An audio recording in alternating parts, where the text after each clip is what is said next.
রহস্যময় খেলনার দোকান। রিমি আর রাজু নতুন শহরে এসেছে। একদিন স্কুল থেকে ফেরার পথে তারা অজানা একটি গলি খুঁজে পেল।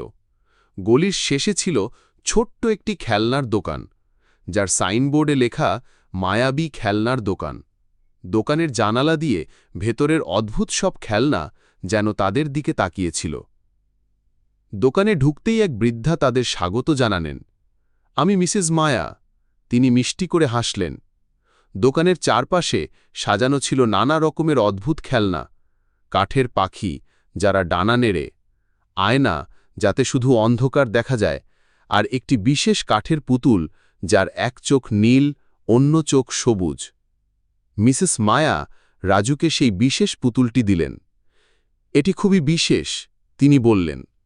এটি তোমার সবচেয়ে বড় ইচ্ছা পূরণ করতে পারে, কিন্তু শর্ত হল তুমি তাকে কখনো একা রাখবে না। রিমি একটু সন্দেহ করলেও রাজু খুশি মনে পুতুলটি নিল।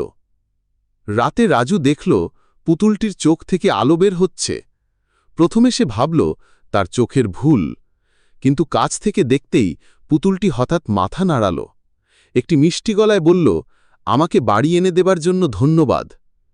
পরের দিন তারা জানতে পারল 50 বছর আগে এই দোকানে মায়া নামে এক মেয়ে কাজ করত, যে আশ্চর্য সব খেলনা বানাতে পারত। কিন্তু একদিন সে রহস্যজনকভাবে হারিয়ে যায়। লোকেরা বলে সে তার প্রিয় পুতুলের মধ্যে বাস করে, অপেক্ষা করছে কাউকে খুঁজে পেতে যে তাকে বাড়ি ফিরিয়ে নেবে। 1 সপ্তাহ পর পুতুলটি রাজুকে বলল তার সময় শেষ।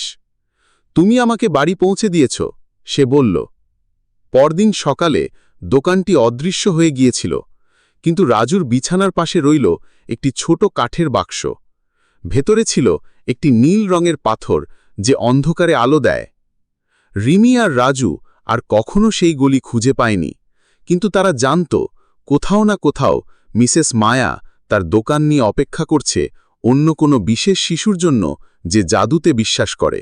গল্পটি ভালো লাগলে অবশ্যই চ্যানেলটি সাবস্ক্রাইব করবেন।